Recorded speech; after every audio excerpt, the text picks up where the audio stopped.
दर्शक बंधु 16 मे शनिवार दिन सावित्री व्रत पड़ुअछि।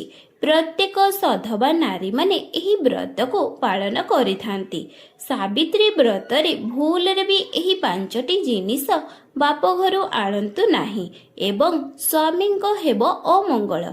दर्शक बंधु प्रत्येक वर्ष ज्येष्ठ मास अमावास्या दिन सावित्री अमावास्या पड़ी थाए। प्रत्येक विवाहिता महिला माने एही व्रत को पालन करिथांती एवं प्रत्येक सधवा नारी मानंक पई अत्यंत गुरुत्वपूर्ण होई थाए। एही दिन रे महिला माने किछि विशेष पालन करिथांती। दर्शक बंधु तेबे जानिबा कोन सेही पांचटी जिनिस। प्रथम रे होउची लुण।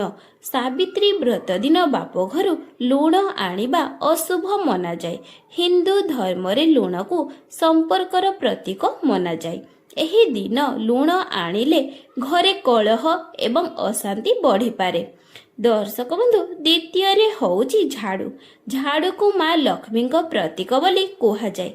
सावित्री व्रत दिन बाप घरु झाड़ू आनिबा द्वारा घरर सुख समृद्धि कमी जाए बोली मान्यता अछि। दर्शक बंधु तृतीय रे होउची तेल। सावित्री व्रत दिन बाप घरु भूल रे भी तेल आणंतु नाही, एहा अशुभ मना जाए। दर्शक बंधु एबे चतुर्थ रे होउची कला वस्त्र।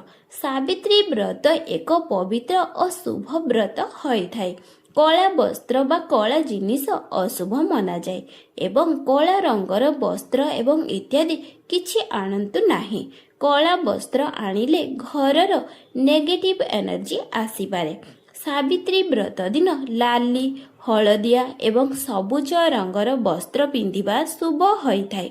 दर्शक बंधु पंचम रे होउची खाली हाथ रे फेरिबा। सावित्री व्रत दिन जदि बाप घर को जाती तेबे खाली हाथ रे फेरंतु नाही। सिंदूर फल किंबा प्रसाद नहीं आसीबा शुभ होई थाए।